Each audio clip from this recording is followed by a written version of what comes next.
Hey, this is Pastor Curry, pastor of the Zion Fair Baptist Church, Wilmington's most exciting church, the church that love ya. And anything you can do about it. Today with Coffee with Curry, we're going to continue in this cycle we're in as it relates to Black History Month. Last week we had Dr. Tony Allen, who was a hero in our community and has done some great stuff. And as we saw in that interview on last week, but this week I got an even stronger candidate for you all, and that's our councilwoman and now finance chair, the first woman and the first African-American woman to serve as the finance chair for the city of Wilmington City Council, and that's none other than Michell Harlee. I'm looking forward to this interview. Why don't you call somebody real quickly? Tell them Coffee with Curry is on, and let's get after it. Good morning, Delaware and surrounding areas. You are now tuned in to this week's Coffee with Curry. Join us every Sunday at 11 a.m. with new guests every week. So grab your cup of coffee and join us on Coffee with Curry. And we're back. Before I get started, I just want to take this opportunity to first thank you so much because, we didn't start off on a strong relationship a couple of years ago. But man, look at what God has done. Look at what has happened over the last couple of years of you being consistent in your quest. And today you sit in this chair as a historical African-American female who's the first in the 109 sessions of the city council to serve as the chair of the finance committee. Yes. Woo woo to you. Thank you. Thank you.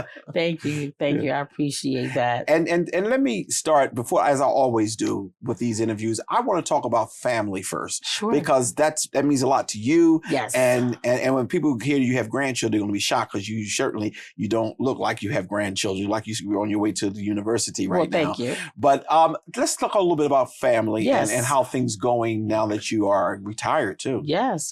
So first of all, family, as you said, is very important to me. My family is doing well. Mm-hmm. I have grandchildren. Mm-hmm. I have 5 grandchildren. I have adult twin daughters. Let me just say that, adult twin daughters that are married. One daughter has 3 children. One daughter, the other one, of course, has 2.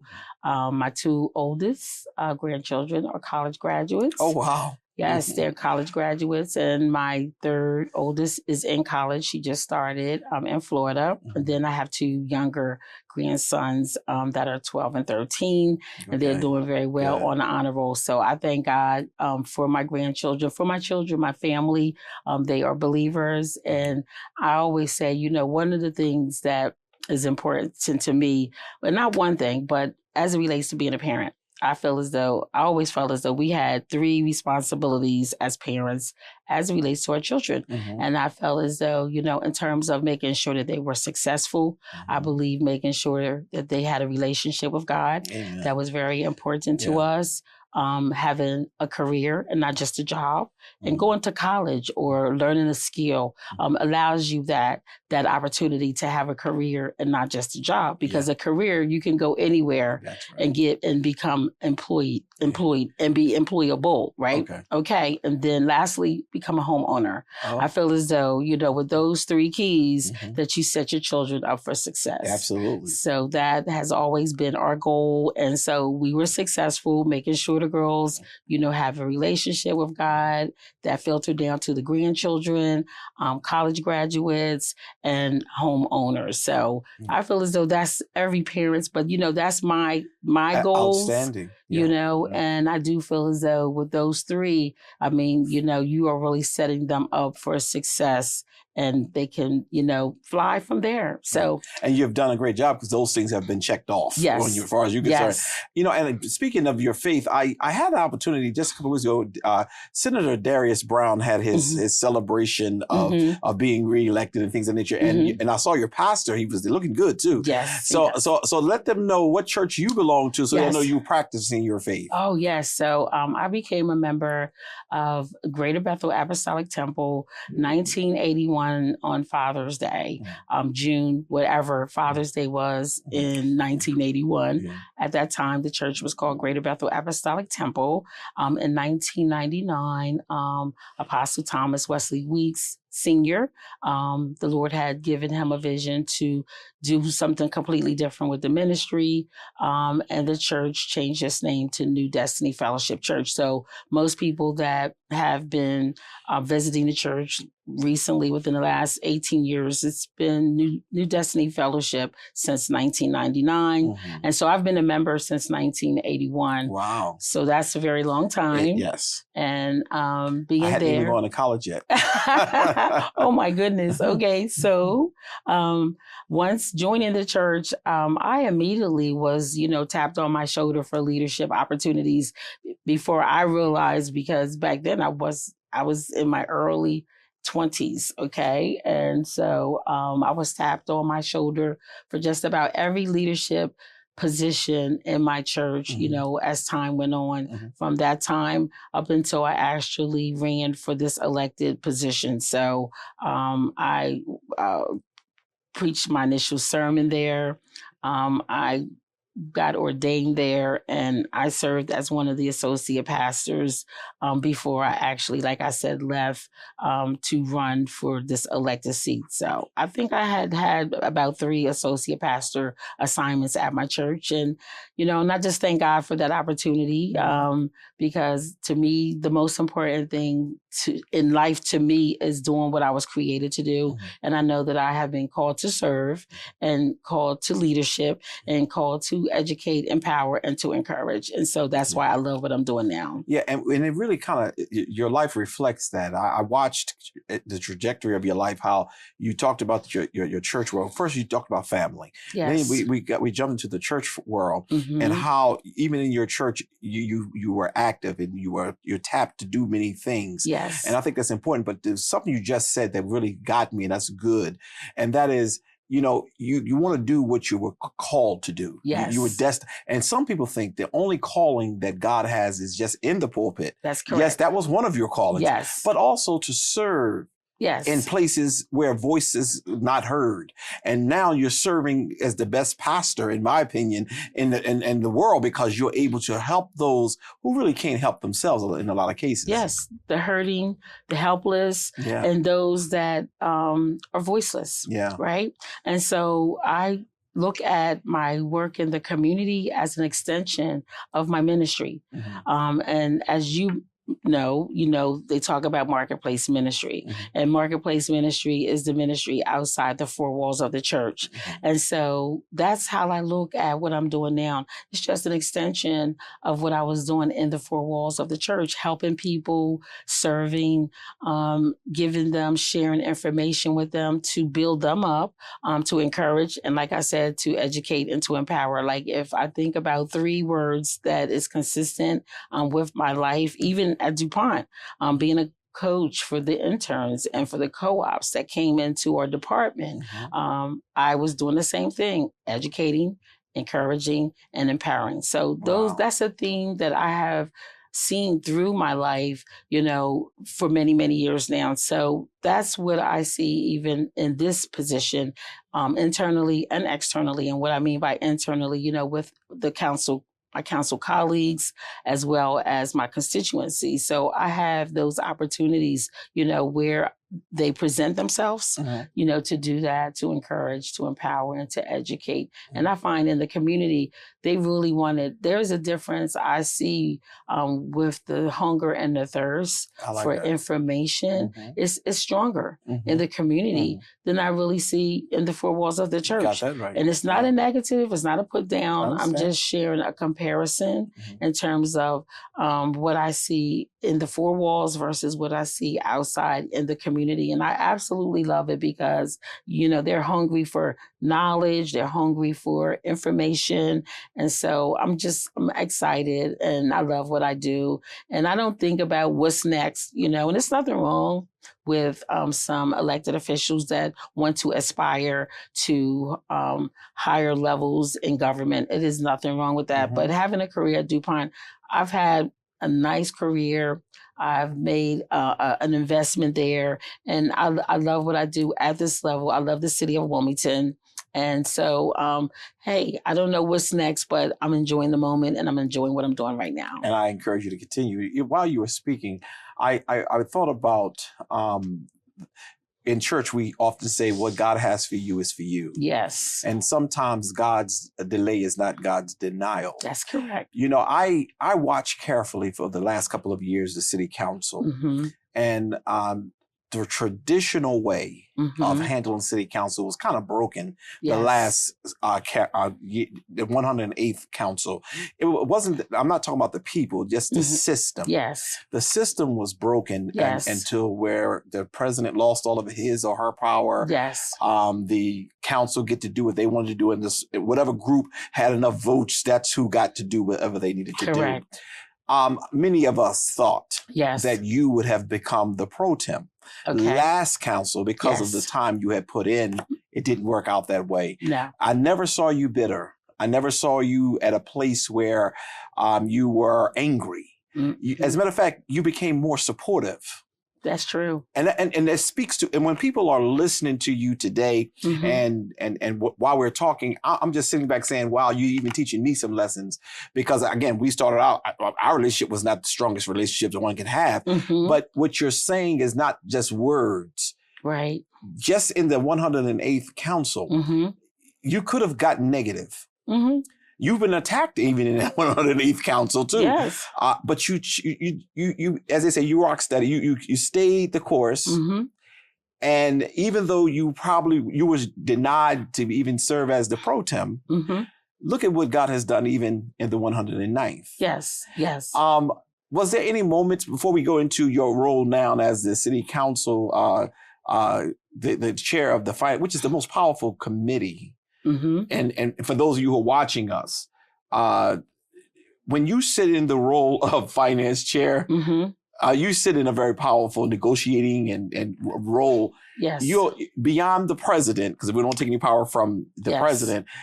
That's a very powerful position. And most people jockey for that position. Most people, and that's probably why they changed some rules to make sure only certain people can get to certain places.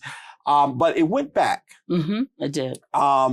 And I was talking to Kobe on our show, the source, and I think it was only a couple of people voted against changing the rules. I don't want to get into that on this show, but at this point, now that you have arrived in this seat, first question is, how do you feel?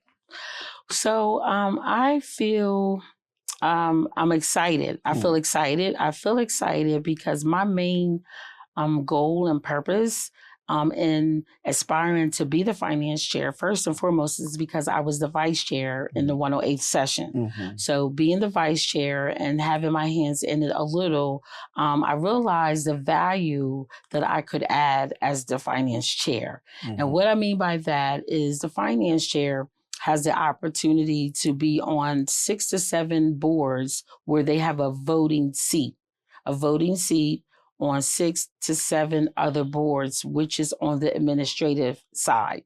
So it could be the pension board. Okay, so when you think about pensioners that work for the city of Wilmington, there will be times when they need raises. So my voice would matter.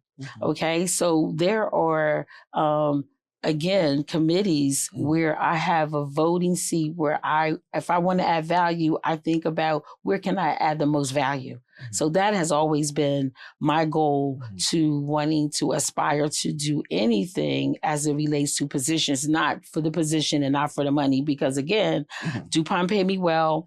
I'm retired, so I'm not out for positions and out for the money. I'm out to add value. So I'm excited because I'm in a position and I have the opportunity to add more value than I did as the vice chair of finance. Yeah, well, and as we look at it, it took 108 sessions to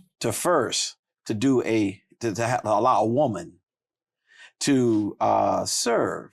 9th. And now in the 109th, yes, we have a woman, and just so happened she's African American. Yes. Now, what I want to do is, and I'm big on this because they talk about the whole DI stuff that's going on. DI. I'm sorry, equity and inclusion. I am very big on dealing with credentials. Yes. People will say, well, she only got there because Trippy is her friend, or Trippy is, when I say Trippy, President Congo. But let's talk a little bit for the naysayers.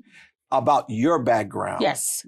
Did you go to school? Did you do anything? I mean, tell me a little bit about your background. Yes. So before I even talk about my academic background, there were 7 council members that were in support of me being the finance chair, because of course it was important to me for them to know how I could add value. I just share with you, you know, I needed them to understand, first and foremost, I was the vice chair. So I didn't just come out of nowhere wanting to be the vice chair. wanting to be the chair, because I knew a little bit how the chairperson could add value from my perspective.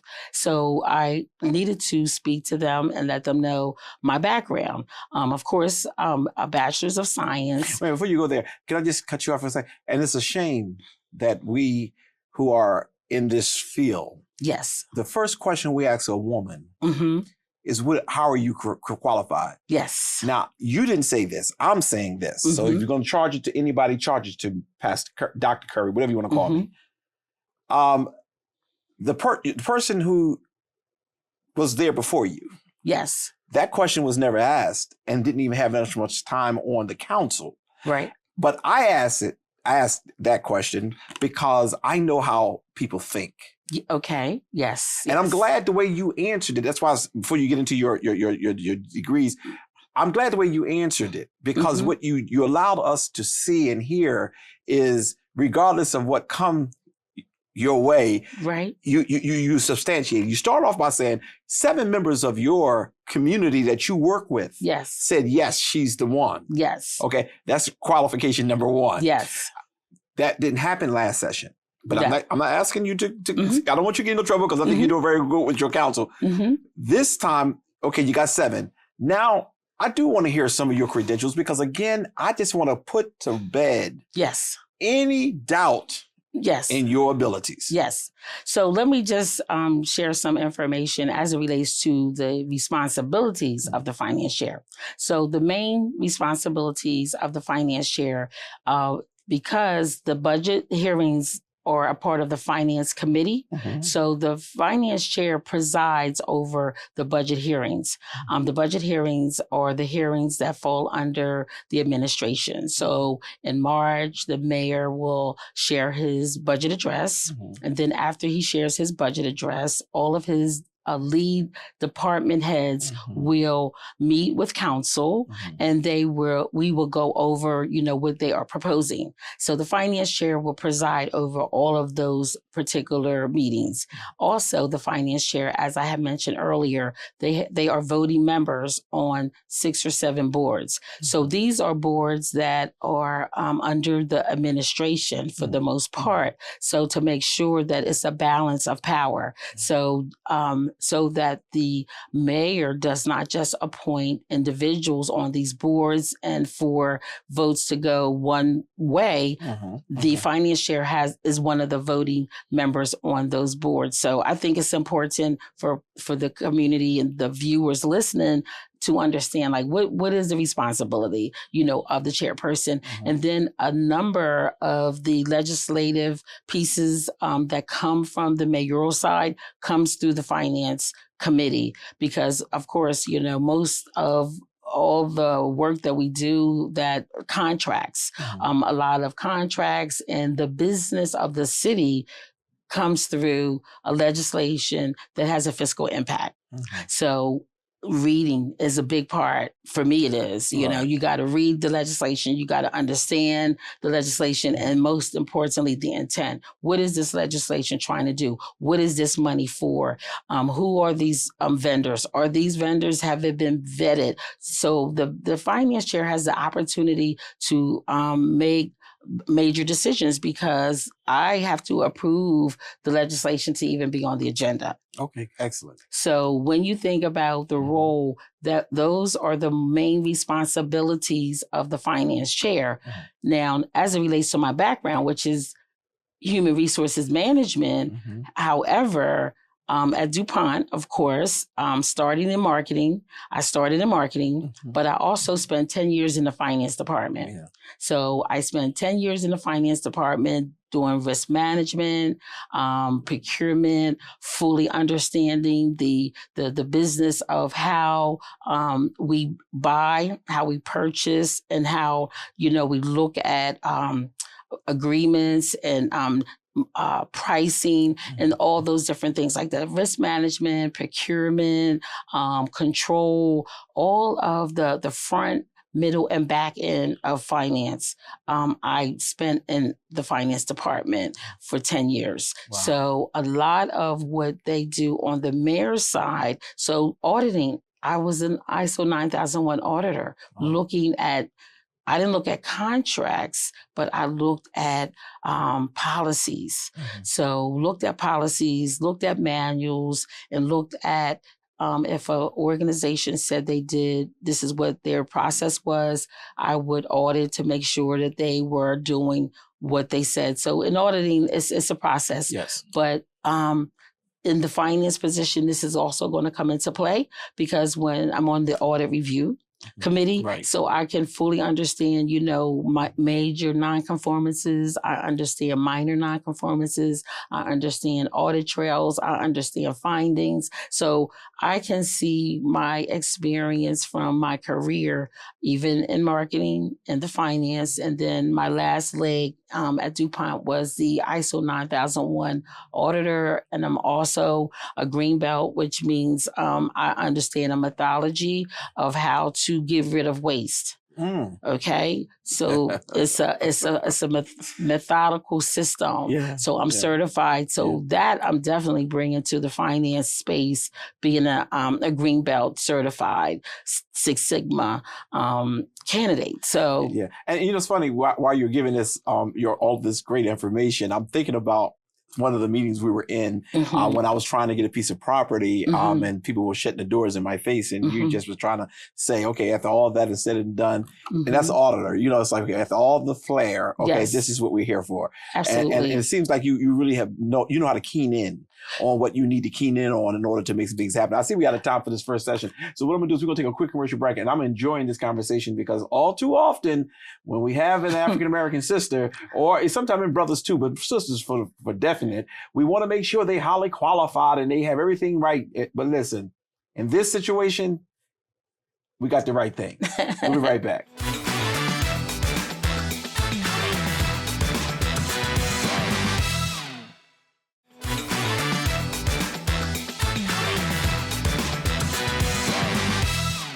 And we're back. Great conversation thus far. This has been really refreshing. And I'm glad during African American Month, although we African American 365 days of the year, but now that we have a chance to highlight, I wanted them to see, and even with Dr. Allen last week and you this week, I want them to see, the excellence that we possess. Matter of fact, I'm doing that series here at the church about Black excellence. We're expected, but we expect of ourselves to be the top of our game. And you have really shown that. And I want to keep bringing to the front of those who watch that, again, our relationship was not the best. Not that you had done anything to me, but our politics was different. I guess I can put it that way. But you have always been the same person. I remember the first time you were running for the office, you came over here to meet with me, and I was like, I don't know. And at the end of the day, you stayed consistent, and I think that's really, really important. And now that you're in this position as the first African American female as well as female, I want to make sure I say it both because it's not only is two, you're doubled. Yes. You're the first female 108 sessions to get to the 9th. Yes. For you to become the first, and you are well qualified. Thank you. There is no question. But all that's at the table, all that's resting now. I want to now turn our attention. You've been criticized by some people. Okay. Unjustly in a lot of ways because they don't understand the art of compromise. Correct. You never compromised your values. You never compromised your God. But because you decided, in order for me to get the whole pie, I need to give up a slice. Yes. Yes. How, as in the position that you're in, okay, how will you be able to handle some of the negative defiance that might come upon you? Well, that's about the people. It's about more in council. Yes. So, so as we shared earlier, my first responsibility is to show up as a believer and a woman of God, and our faith is going to be tested. And one area I feel as though that causes people to get in a lot of contentious situations is because of pride. And so when I'm confronted and I know I'm standing on truth and I'm speaking the truth in love, and I have the facts and I'm attacked, I just have to remember that I just have to humble myself. It's not always easy because as a human, it's natural to want to strike back. Have I felt like I wanted to strike back? Absolutely. But at the end of the day, I'm always reminded of what is the goal here? If I am focused on a goal and I'm moving forward and trying to accomplish that goal, then I have to be mature enough to contain myself and to not get out of sorts, because that is when I feel as though it can go in the wrong direction, meaning not being able to accomplish what I need to accomplish. And for me, at the end of the day, it's always about the community and it's about the people. And even as you had mentioned earlier, like for me, like you didn't really do anything to me. I felt as though that was innately wrong, but I clearly understood that I had to build the trust because of previous things, I guess, that have happened with elected officials was part of it, right? Yes. But you know, when you reached out to me, I didn't think about any of that. When you reached out and wanted my help to get to the next step in the projects that you were working on, you know, your churches in my district, I just thought about the fact of what you were doing. I didn't think about like, oh, this is an opportunity for me to, you know, shut down, not answer my phone, not answer my emails. I was excited because I was excited about what you were doing. Gotcha. And what you were doing is amazing. What you were doing is what is needed. So my focus is always on what's the main thing. Okay. And so I find that if you focus on what's the main thing, that you don't get pulled into foolishness, as I call it. Absolutely. And a lot of, you know, contention. And I feel as though as a mature woman, naturally, as a senior legislator, that I really should be the example. And the example sometimes is, you know, having to put my big girl pants on and just take some stuff. I just have to take some stuff, hoping that it will help in the long run and not, you know, continue, you know, the trajectory of something negative that doesn't benefit the council and it doesn't benefit our community. Yeah, we so desperately need that.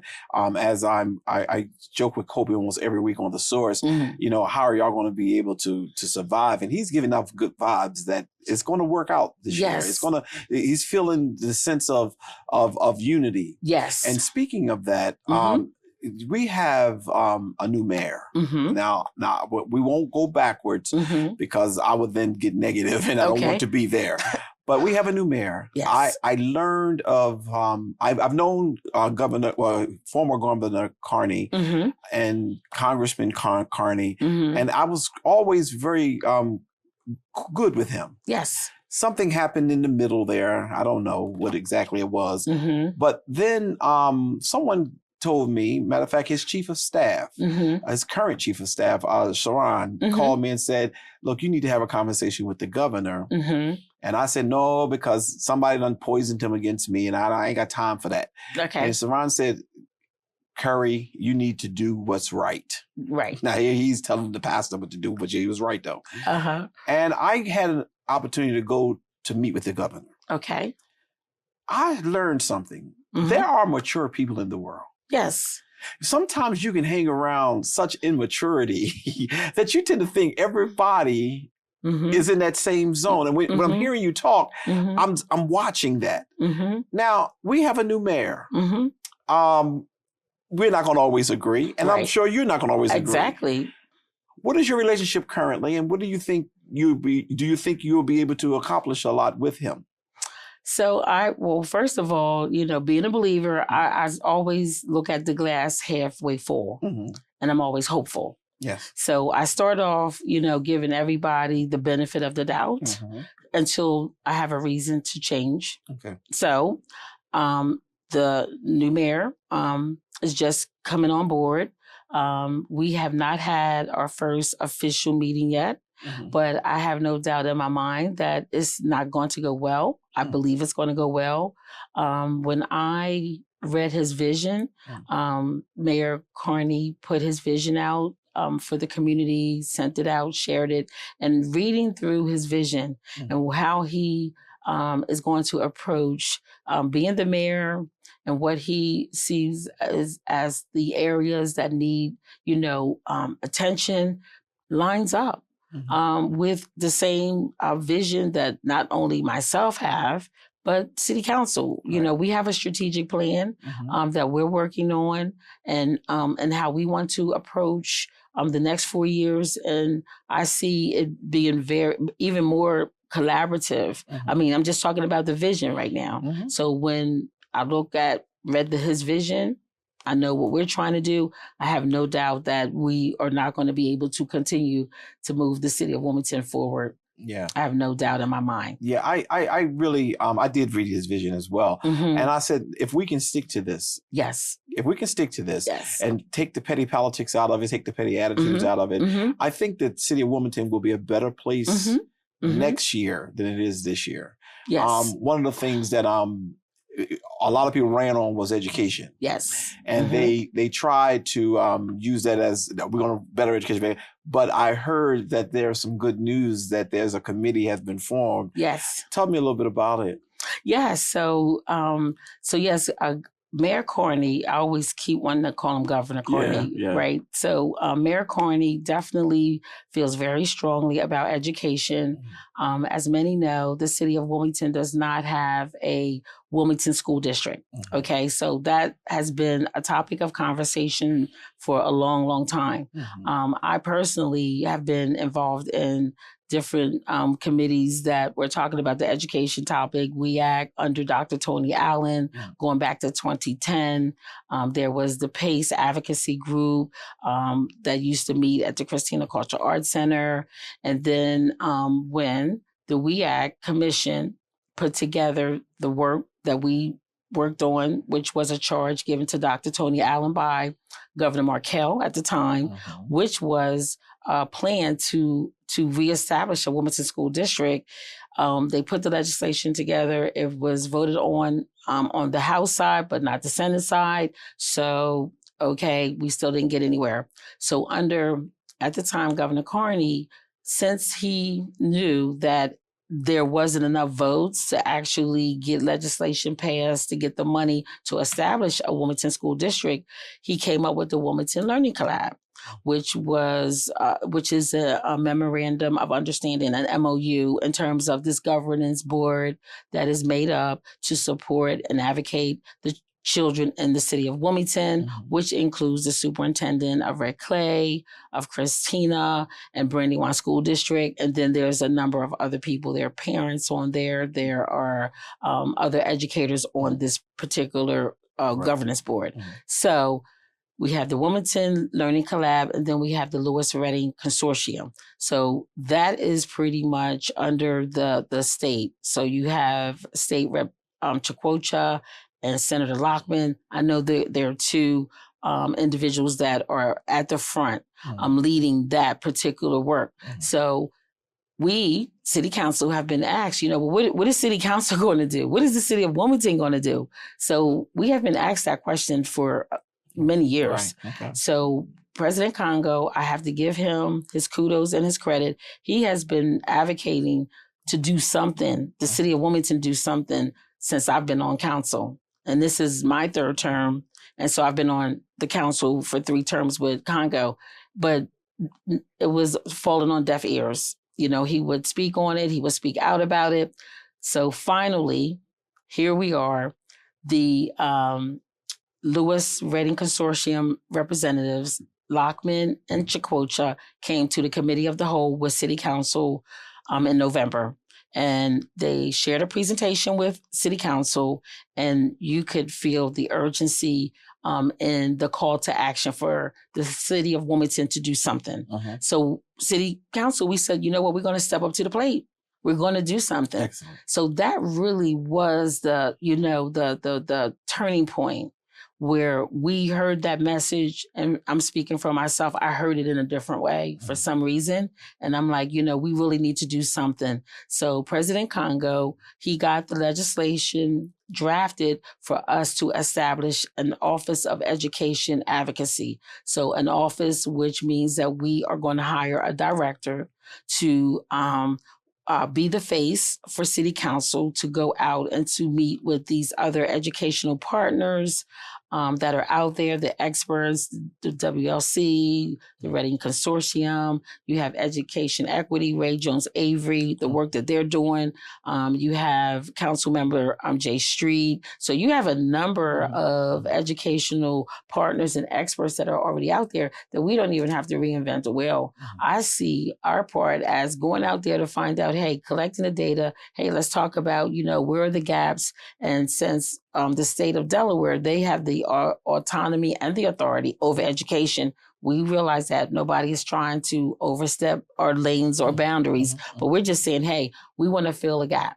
Right. And we want to be a part, of making, making a difference for the children in the city of Wilmington. And that's your role. Yes. That's so that is what that office is all about. And the legislation that we voted on 2 weeks ago, I'm a co-sponsor of that legislation. And that legislation was basically putting the money in the budget for us to hire a director so the director can come and start, doing what they need to do to make sure that we have a voice at the table. Yeah, I have shared with Colby in our source that's going to come on this evening. I shared that I really wanted to know, one, the vote on that, because there was a vote, but everybody did not support it. So I wanted to know that. That's one thing I wanted to know if I was a part of the source. And I also wanted to know, how long would it take to have someone in the position and some of the criteria. So he's going to be talking about that tonight on our show. But I just wanted to thank you for giving us the true understanding of the office. So now that part you've done for him, where we get an understanding of how it all came about. And I'm grateful that you all have said, you know what, our children in this city matter. Yes. Because for all too long, all we did was talked about it. Yes. But have not taken any steps towards it. That's right. And this is the first step. Yes. And who knows, this advocate who was hired could show the need for us to have our own district here. That's correct. But we just have to first start with the first step. That's correct. And I'm very grateful for that. We're going to take a quick commercial break. This conversation is just so good. I'm so glad to have you with me today. But we're going to take a quick commercial break and we're going to be right back.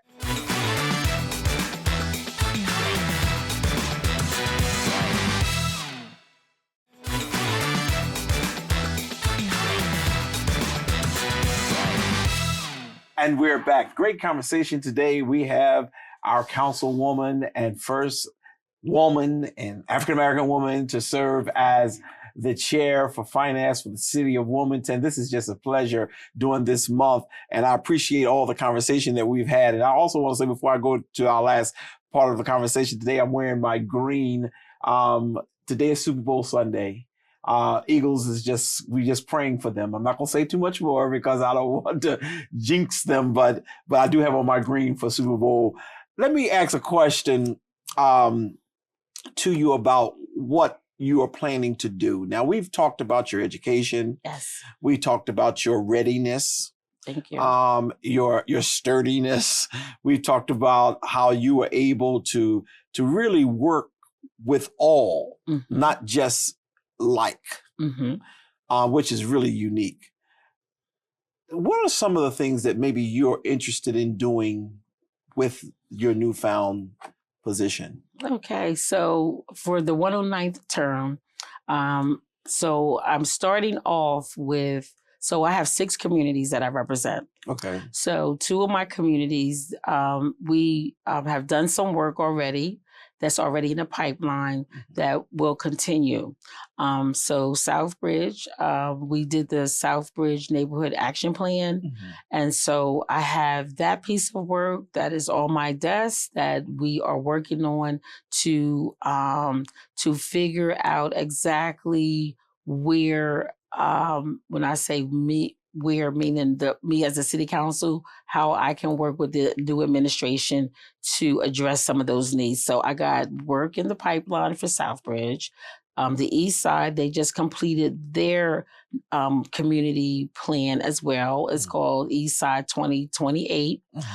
So I received that about 3 weeks ago. So I know the work that I have to do for the East Side. I know the work that I have to do for South Bridge. I was on the steering committee for both of those communities, like involved, going to the meetings, listening at the feedback, and understanding all along up through the completion of the surveys and the plans for both of those communities. So I am going to be having a town hall meeting February the 27th, Thursday, February the 27th at the Lewis Redding building, which is the city county building on Front Street. Yes. So I'll be having a town hall meeting, and the purpose of my town hall meeting is for my other communities to come to hear about some work that's in the pipeline as it relates to the 4th District, and of course to hear their concerns, their interests, and issues that they may have,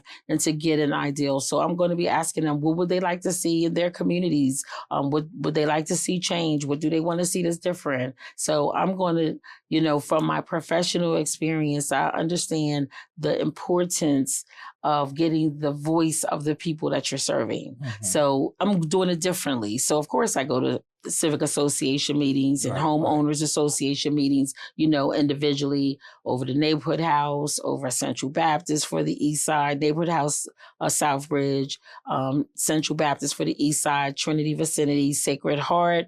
And then I have one more, Midtown Brandywine, over on Park Drive, over by Brandywine.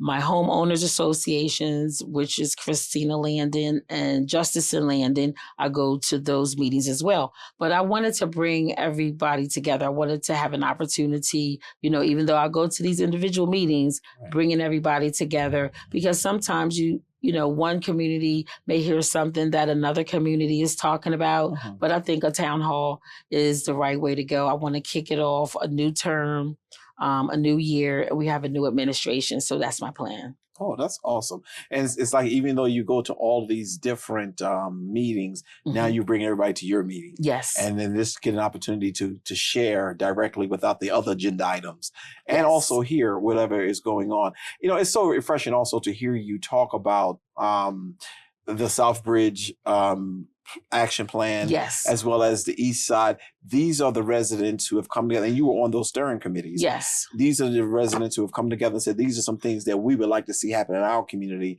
And for you to be working on them right away is very important. And for those of you who are watching, it's important that we pay attention to that, because she's showing us what leadership looks like. It's not like you're going to show up the week before election and say, okay, look, this is what I've been working on. That's right. But you're starting in the beginning. Yes. And I think that's really, you're front loading a lot of your stuff. And I think that's really good. It only speaks to Michelle. You're becoming my favorite public servant. I don't call him if I call you a politician, it means you're a politician. But if I call you a public servant, that means you're a person who's working for the public. That's right.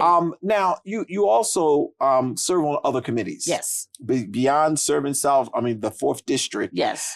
And being the first woman and then African-American woman to serve as the City Council Finance Chair. Yes. But there's a couple of other committees that you're on. Yes. Can you share those with me?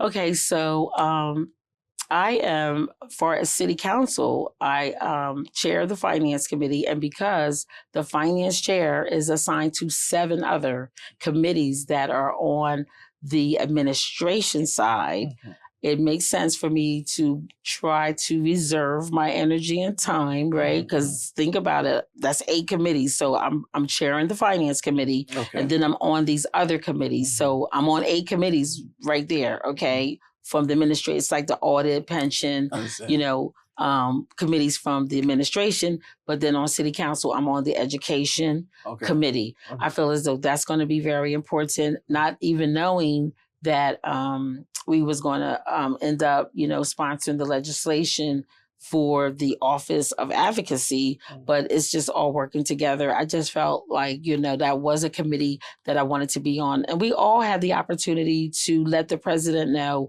what committees we wanted to be on. And all the members, to my understanding, got the committees that they wanted to be on. So that was one that I, put my name out there that I wanted to be on the education committee. So education, finance chair for city council, and then about 7 other committees with the administration as a voting member, like a voting member on the land bank.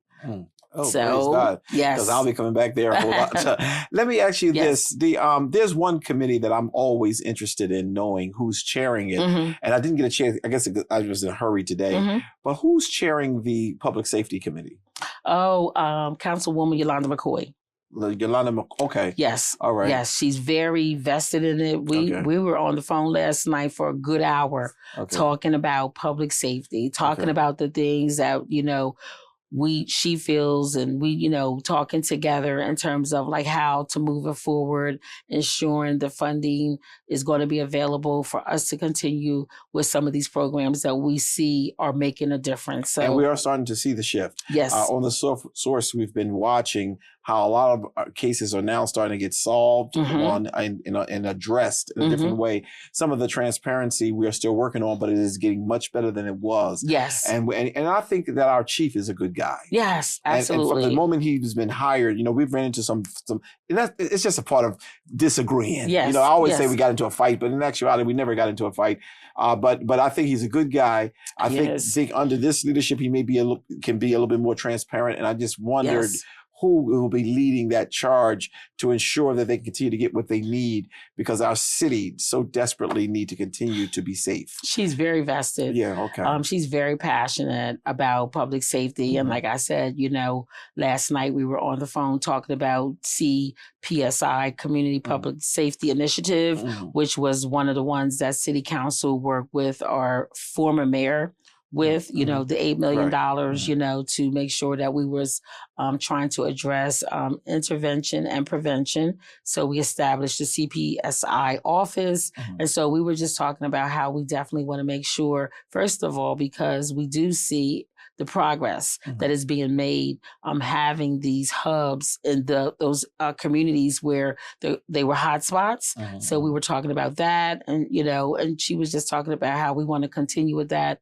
making sure we have the funding. She meets with the chief, and she's it's in good hands. That's what I'll tell you. All right. Okay. Because, at the end of the day, too many of us, meaning my side, we will criticize, but I want to make sure the compliments are there as well. Yes. And I have not had an opportunity to work. I have not had an opportunity to really work with the chair.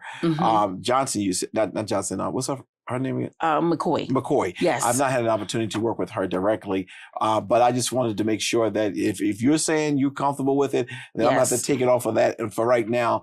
But I have noticed that we got a good chief. I think that he will be able to continue to do some of the things, some of the hot spots. I've watched it. I even saw in the paper where they've been doing some good busing. They bust a couple drug places. Yes. So I sense that we got a better day coming. Yes. And I'm hopeful of that. Well, I want to take this opportunity. It's a shame that we ran out of time. And you always promised that you would always come back, and you do. Yes. Every time I call. But I want to make sure that you become almost like a regular here. Sure. Because you're doing so much, and you're vested in the city of Wilmington. I want to make sure that I continue to clean to those individuals who are trying to make Wilmington better. Thank you. If a person wants to get in touch with you, whether it be for the finance or even just the 4th District, how do we get in touch with you? Okay, so they can personally get in touch with me by my phone number is 302-519-5974. My email address is mhharlee, HARLEE @wilmingtonde.gov.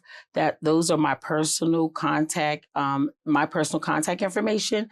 But for them to get all things City Council, they can go to www.wilmingtoncitycouncil.com, where they can find out when we have our City Council meetings, when we have our committee meetings, and all things City Council. So they can go there and get contact information about all the council members. It's a plethora of information, legislation, everything City Council at our website. Yeah, and one more thing, because I'm thinking about the seasoned little lady who was in Dunkin' Donuts the other day, and she said to me, when you get a chance on the source, she wanted me to talk about 311. Yes. And while you were talking, I thought about it. Is there going to be any reevaluation Yes. of 311? Yes. So under this new administration, so Okay. number one, they are bringing people back in. So they're hiring other individuals to work in the 311 space. Okay.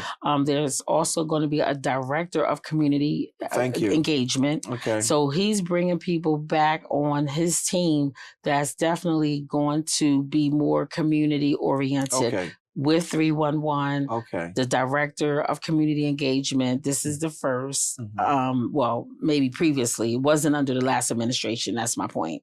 And that person is going to have a special assistant. And we put money in the budget. So Thank you. part of the legislation that we voted on for the Office of Education Advocacy.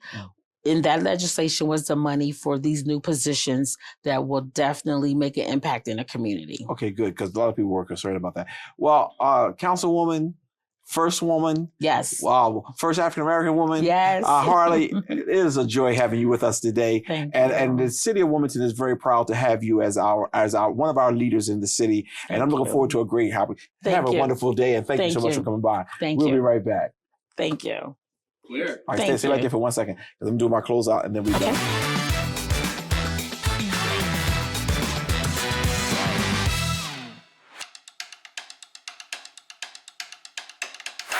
Local news and politics in the city of Wilmington, Delaware.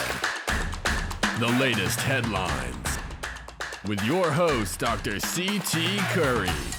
But they getting rich, getting new cars, getting new houses, getting new opportunities, but the community is still getting nothing. And co-host Kobe Owens. And from that time, we have slowly seen our democracy become under attack. Weekly episodes. Sundays at 5 p.m. The Source.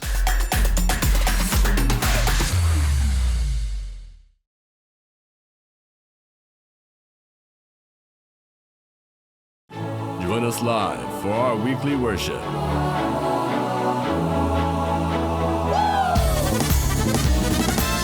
Every Sunday at 9 a.m. on Facebook and YouTube.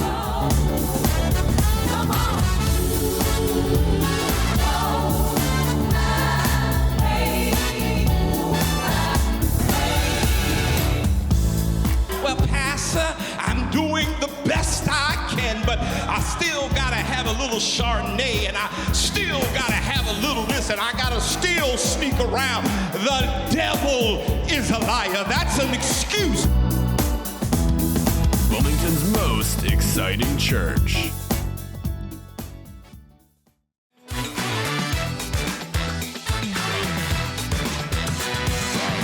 And we're back. What a great interview today. I wanted to, during this Black History Month, bring in those familiar faces that you all know and see the difference that they are making. We had Dr. Allen last week. This week we had a representative from the 4th District and the first woman and the first African-American woman to serve as the City of Wilmington's Finance Committee Chair. I wanted you to really see and hear her in her own words. Many times she has been criticized, and for no real reasons, but just some people was trying to find a way to attack. She talked about her faith, and that alone will cause people to attack you. But to see how qualified she is and how God has prepared her for a time such as this, she's even retired where she can go to the meetings. She said something that we got to make sure we're paying attention to.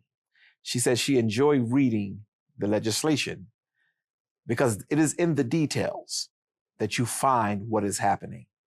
It was a great interview. This is what Black excellence is all about. It's not about the flair. It's not about how well and how much you're loved by people who really just fake and phony. But it's really about getting into the heart of it, trying to really, really help somebody. I think that we have a jewel here. I'm looking forward to this year. I'm looking forward to continuing to work with her, as well as what she's trying to do in our community. It's not that she's given me anything personally, because she has not, but I recognize excellence. And when you see excellence, you try to clean with it so that you can do greater things for a community that may not have the voice that maybe you do have. Until the next time we get together, May the Lord God bless you real good. Thank you for watching this episode of Coffee with Curry. Tune in next week, Sunday at 11 a.m.